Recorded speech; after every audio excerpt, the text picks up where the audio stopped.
What's up, everybody? It's Jeff and Ray again, and we're laughing because I'm about to sneeze, and here it comes. Nope, I know. It was a fake out, no sneeze.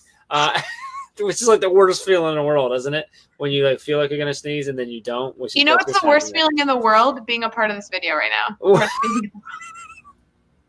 This is like how most of our. I was editing one of our podcasts earlier, and I don't even remember what we're talking about at the beginning, and I literally go, "This is the worst start to a podcast ever."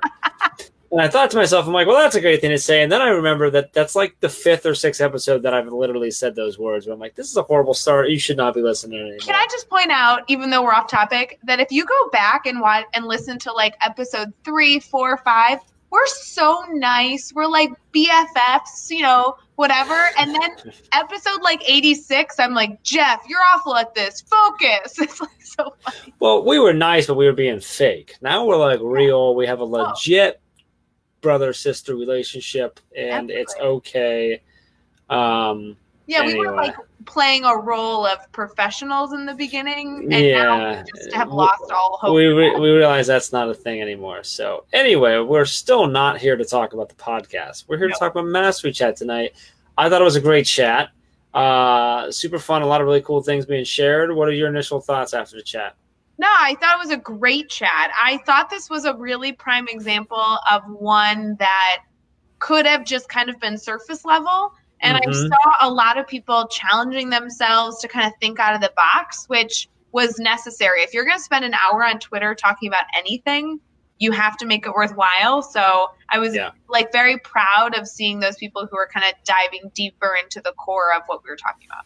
Yes, absolutely. So to recap what we were talking about, our topic tonight was connecting community through curriculum and content. And Sarah Gray at Gray MTTRS led us. She did an awesome job. So a lot of super great engagement on her part.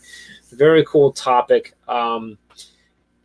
Anything, Ray, like any particular thing like popping out right now at you, like that you are recalling, like a specific answer or something that like really caught your eye? Or I mean, let me throw some. I did a bunch of screenshots, so I have a bunch of stuff that we can talk about if you want. But I wanted to like see if you had any initial. I think my biggest element of today is like, this is my favorite topic. I love that somebody else decided to lead a Twitter chat on purposefully incorporating community. Yeah. Like I said earlier, I really liked seeing teachers challenge themselves. I think that when you start talking about bringing community in or those interactions, I think teachers can like give very isolated instances. So when I started seeing those answers that show that they were doing it consistently and not just one cool night after school or things like that, I think that's really at the meat of this topic. There are a lot of people that said, oh, we should invite community and let's do a community night. And the reality is this had more to do with relaying that to what we're doing day to day in the classroom. So it's cool to see teachers talk through that. Yeah. Awesome. What are some examples that you saw? Yeah, so let's talk. I go right down the line. So question number 1 was, what opportunities are currently in place on your campus or your school for parents to be involved with the school's content and curriculum? So a lot of people sharing some cool stuff. So first one I grabbed was actually Tiffany sharing let me read what I said. So she said that in hers a lot of time she's at like she has a situation of teaching at a boarding school, so parents are actually hours away, so they have parents weekend and advisors that work closely with the parents to bring them in from a long distance. So a little bit different, unique situation for her. Christine with Floop said, we have a parent ed speaker series where teachers and guest experts come talk at the school and post to YouTube. Not as many as opportunities for parents to do the sharing, however. So I like seeing that, a lot of like, we do this, but now I think we need to do this. And like they're like you were talking about, like challenges, so they're coming up with ideas and stuff. Well, that reflection, it was a big piece of this chat, is that teachers were sharing how they incorporate, like how they involve parents and incorporate the community. But the questions required teachers to not just answer, but be reflective. And I mean, you talked about it initially of like them answering a question and saying, if you asked your parents the same question, would they respond the same way? There was really purposeful reflection opportunities. Yes, I agree. So Nikki Marchik said we have a traditional PTA involvement, but we also have parents who are business owners, authors, electrical engineers, etc., who come in to speak with the kids. We are lucky to live in a very involved community. I thought that was nice. Linda Edwards up in Canada said we have an active parent association that regularly meets with the staff, and parents are often in classrooms volunteering, which is good. You see some of that. Robert Casberry said our district holds listen-in sessions for parents to go to and express what they would like to see in the district. Don Bailey said we have math and literacy nights when families are invited into the school to participate in activities similar to what's going on in the classes, which I love that they're bringing them in and being like, this is what your kids are doing in our classrooms and stuff, which I think is great. See what Tiffany's saying here. So much brainstorming happening tonight and so many realizations on my part also that we could be doing so much more. Yeah, exactly. I think that was a big piece of what was going on, which I think was great, which is why chats like this are so powerful, I think. Yeah, you touched on a bunch of topics that I think is important to address. Like originally, Tiffany's tweet out was a perfect example of when you have parents that live far away. It could be Tiffany's situation of like she's in a boarding school where parents don't live close.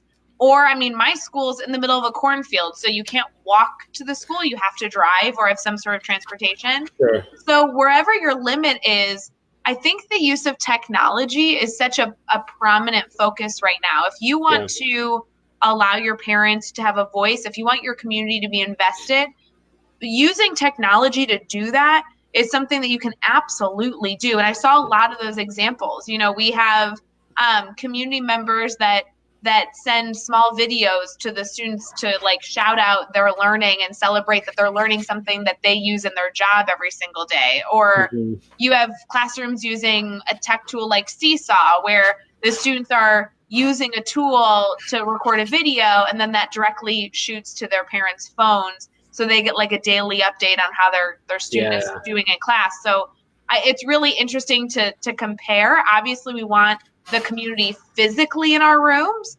But if you're listening to this video and you're like, oh, that's a limitation, it's only a hurdle if you accept it as a hurdle, right? We can overcome that if you choose to. So I think there were a lot of instances, I was trying to not get too fired up too early on in this video, but there were a lot of instances where people said, oh, this is the problem. This is why I'm not doing it. Mm-hmm. And because this is a topic I'm so like passionate about, I'm kind of like, okay, so do you want to overcome that, or is that going to be a limitation that you're just accepting of? You know what I mean? Yeah.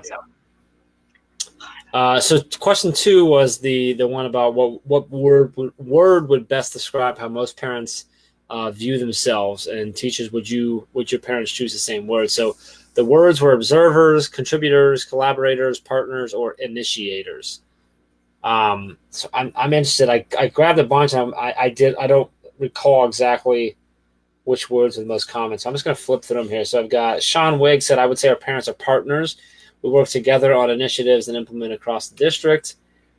I see George Evans said observers most likely. There's a lot of cultural factors at play here, different languages, different cultures, and different philosophies of education. It does work out mostly, but I'd like for parents to be involved and take more participation role. Epstein said, as a teacher, I would describe my parents as partners in their child's education. They want to learn more about what we're doing. Very supportive, so that's good. Angela Leah said, partners. Let's see, there's partners. Let's see, who else? We had another one, observers. We had partners. Observers, so interesting. Partners. I'm looking at I'm interested to see like this one. Michael Owenshaw said this past year they became partners, focusing on the relationships and including relationships. They really brought them into it. A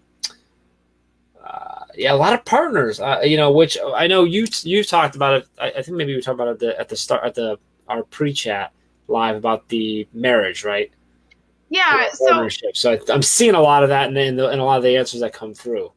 It's interesting though when you're looking at that, especially with the few that didn't answer with partners, that they want parents to be more involved. Mm-hmm. I think it's important as educators to give parents a little grace, like our acceptance level of where they should be involved with their student is really relative, right? So like I can consider my parents partners with me because I'm able to go to them if I need something.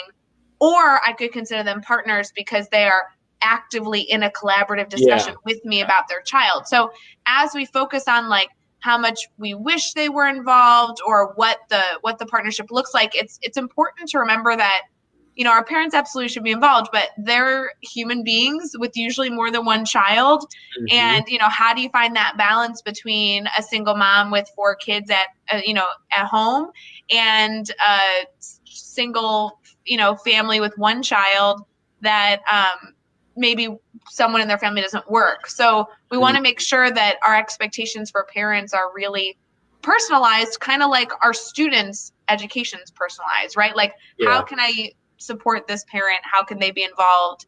I think that our approach in the classroom is very similar to our approach with parents. Or at least you got to get to know them and understand what the situation is, and you have to have empathy for what that situation is. And then I think appreciate and celebrate, even if it's a very little bit that they're involved, like appreciate the fact that they're involved at all. Yeah. And appreciate the ones that can be more involved and do what you can to I think the key is like giving them as many opportunities as possible to be involved.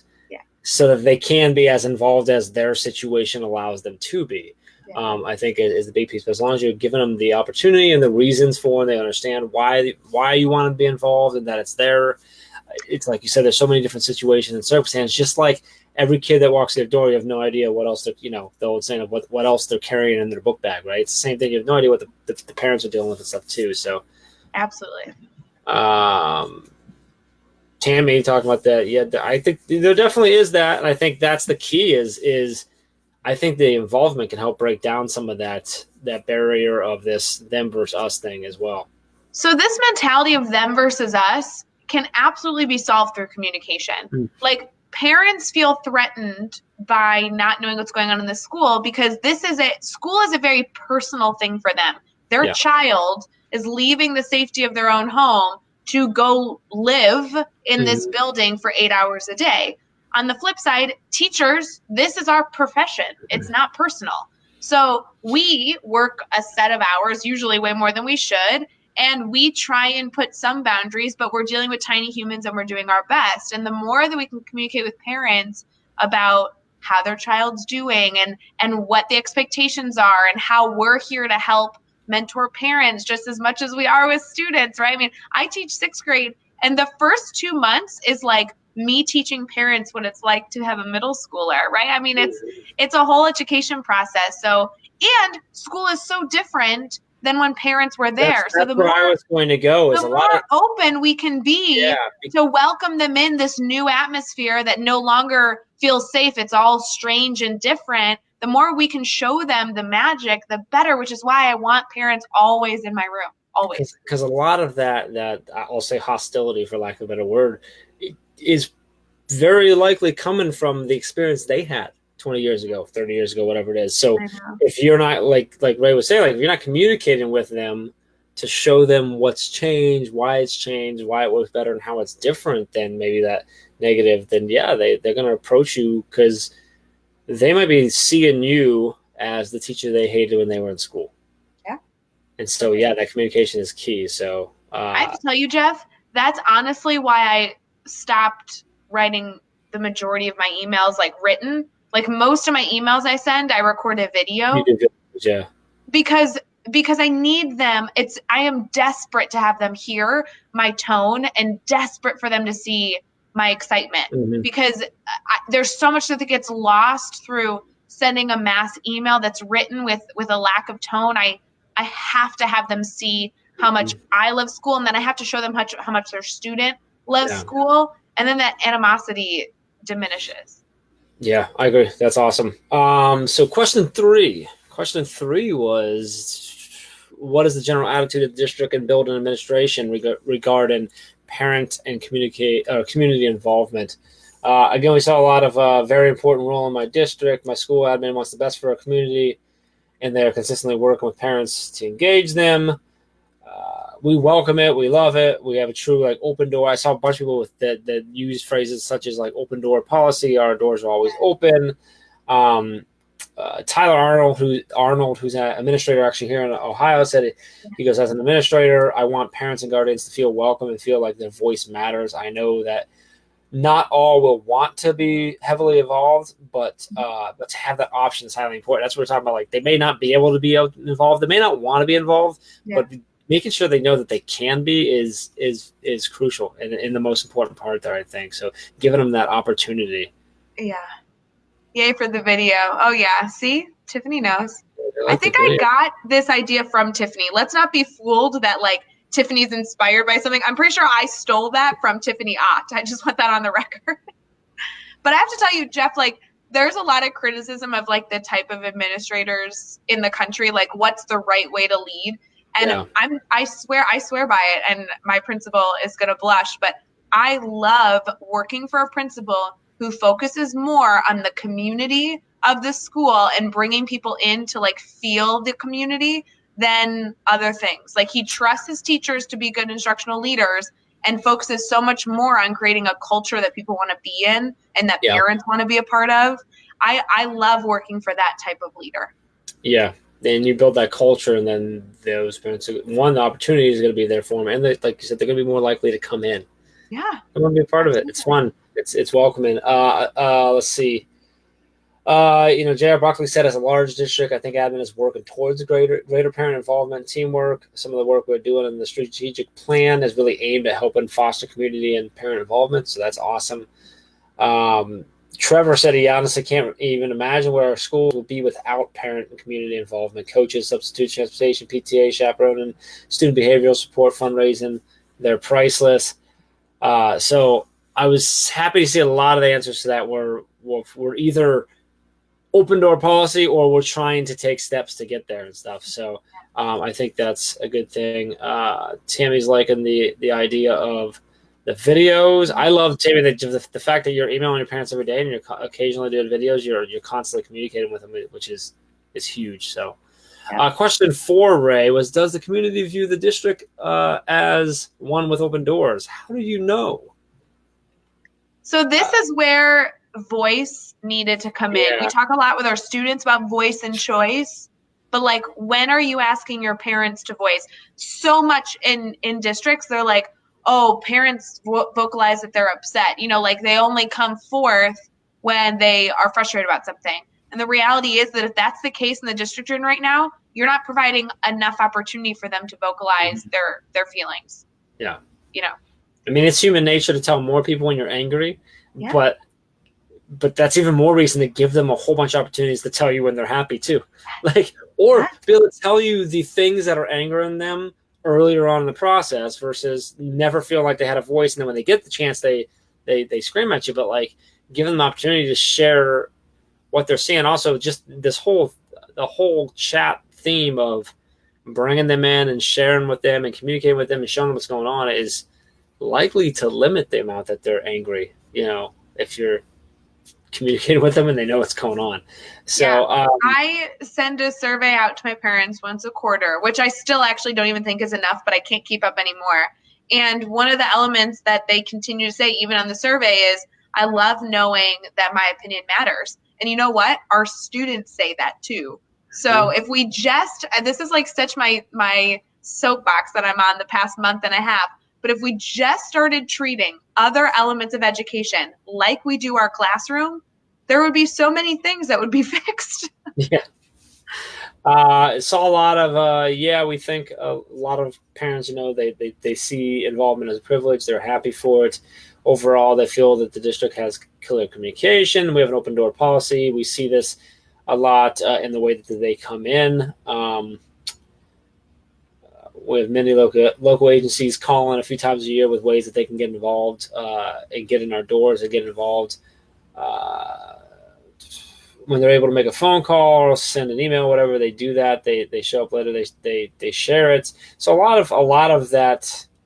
Yes, it seems like a lot of people are sharing. Or the communities are feeling like they have that. So I think it's good that people are continuing to share that and build that. So it was good to see that. It was nice to see that. So we touched on this. I want to go to question 6 was the challenges. I'm interested to see what ones I captured here. Any of those pop out that you fought back on? I didn't see. challenges of themselves. I didn't see you in the chat at all, because we we talk about different worlds. I saw 3 of your things, and I'm with everyone else. I don't it's. This is my topic, and you didn't see me in the chat. I tried pretty hard to avoid you, but did you see? Were there any of the ones question 6 was what challenges are in your way stopping you? Did you do a lot of jumping on people and be hey, that's not a challenge. Here's how you overcome it, or did you kind of let people do their thing? I try not to jump on people in a chat, right? But yeah, I mean, a lot of what I do day to day, especially with the Teach Better team, when you're working with educators that are doing the Teach Further model, I really believe that a lot of the limitations that we have in our minds aren't actually limitations. They're fears that we can fix. Mm-hmm. So I did see a lot of limitations of outreach takes time and teachers don't have time. And then it's yeah, you're right. Sure. But what are we going to do about it anyway? We don't have time to do a lot of things that we find time to do anyway because it's important. Yeah. So it's important enough you'll find time. That's exactly. Like talking to you, Jeff. I have no time, but I so happen to talk to you 15 times a day.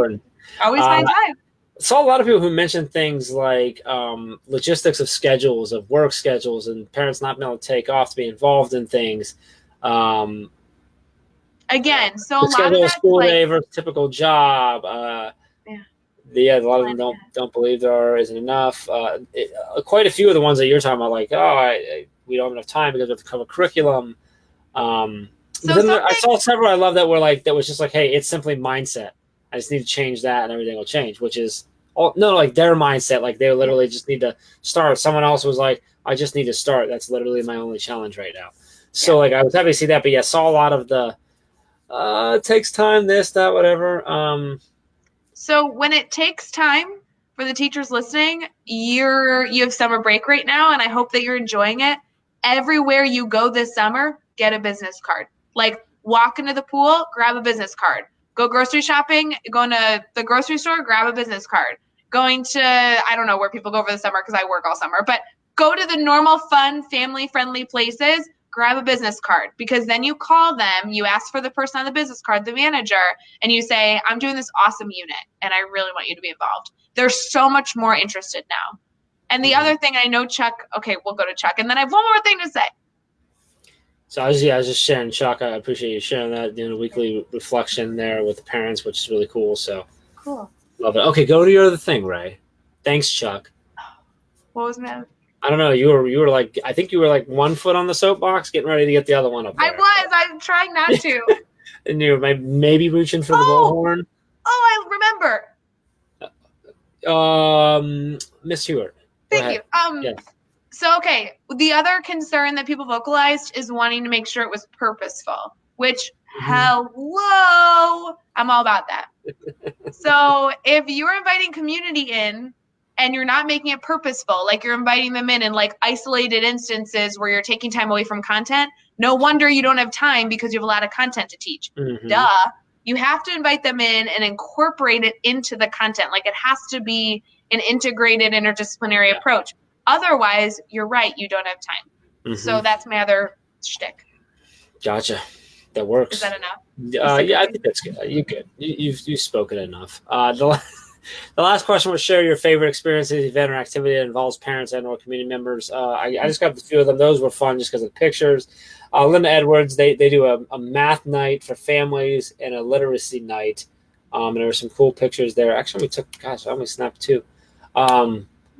And then I love Michael Earnshaw says they do bedtime story night where they have the police, the police department, fire department, and the mayor come in and read with the staff, parents and students. Everyone's invited. And it's a picture of I think that's the mayor speaking, and the kids are there and they're in blankets and stuff like that.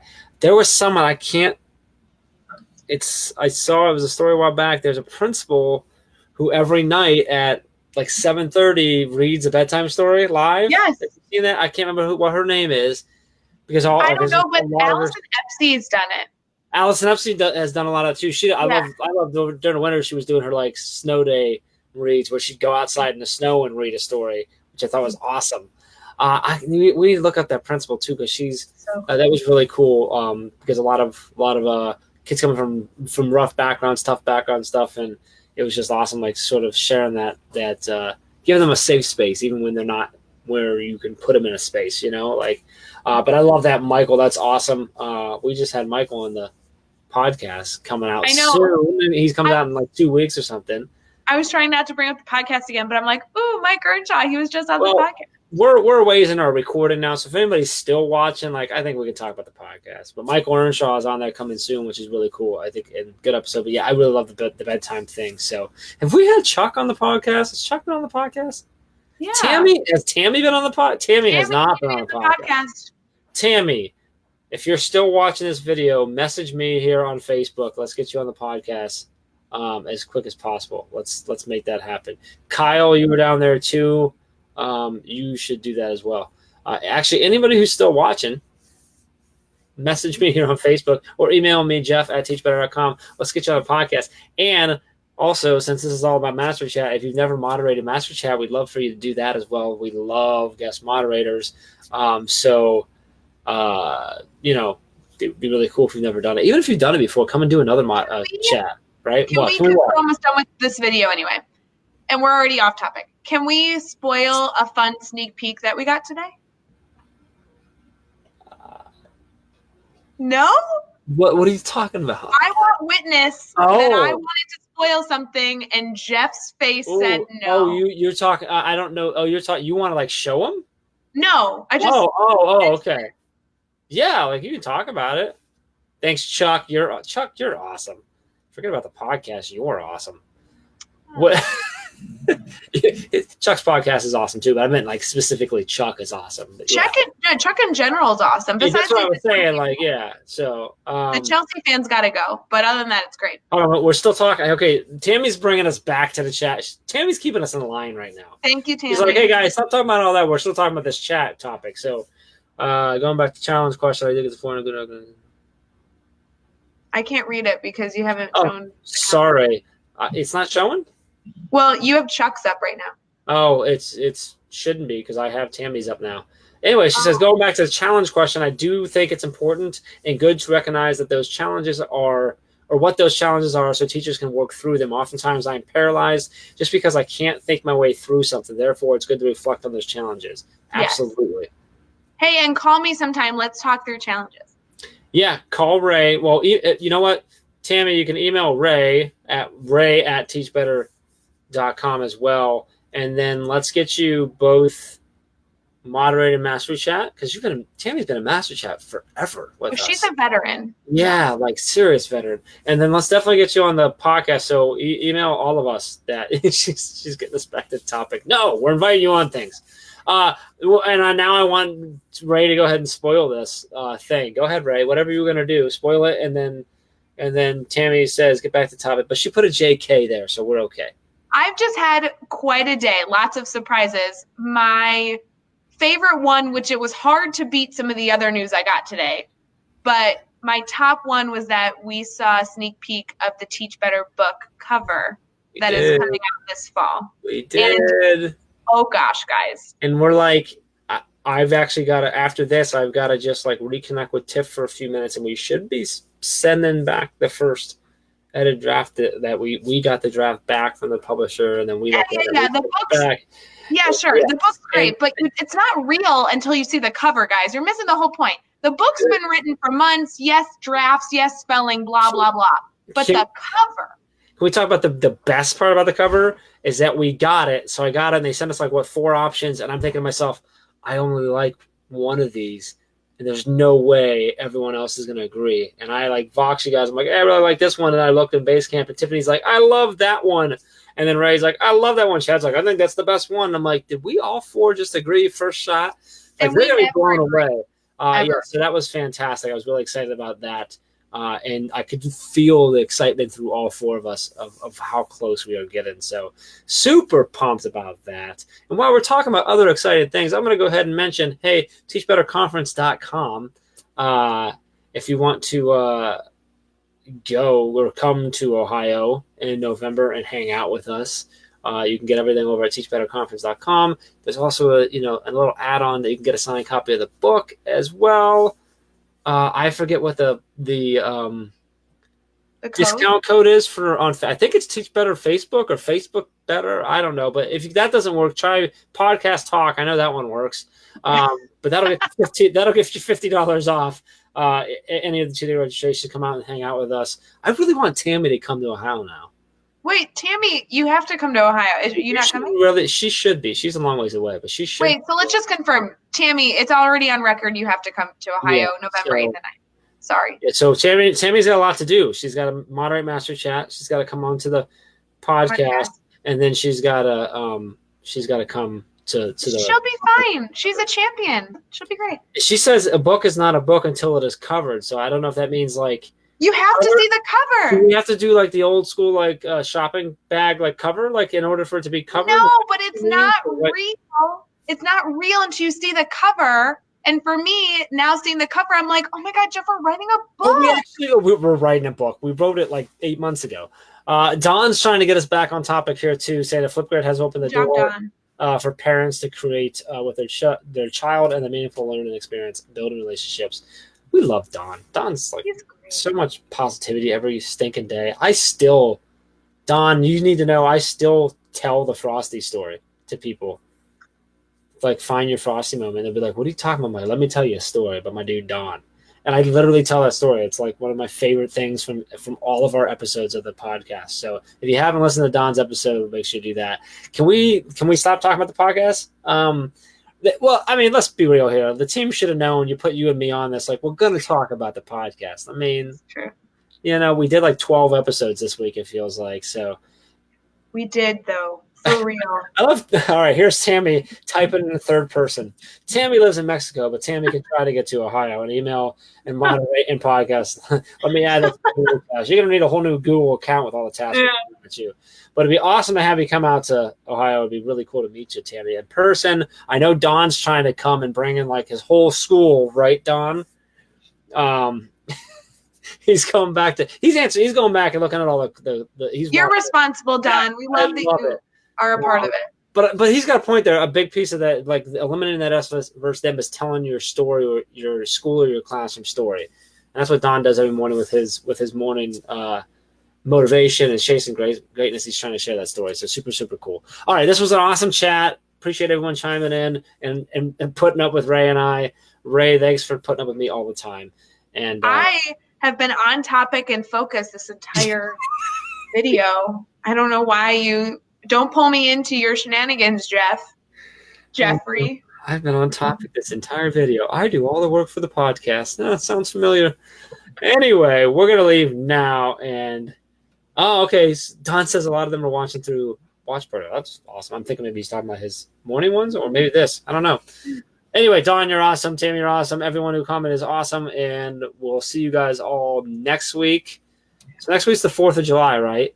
Yes, we're not doing videos. So Master Chat is still going on the 4th of July. So it'll be over on teachbetter.com/Master Chat if you want to schedule all your answers. If you're doing something on the 4th of July, not sure a lot of people are celebrating the weekend and stuff too. We will not be on video. We won't be doing a pre-chat or after chat video, but the chat will still be going on. So you still have that opportunity to connect and go and everything like that. But I'll be out of the country in another country or on my way to Canada, and Ray will be shooting off fireworks or something illegally. No, I'll be hanging out with my dogs. Well, that's fun too. All right, that's it. We're going. You guys are amazing. Thank you, and we'll see you we'll see you somewhere. How about that? We'll see you. See ya.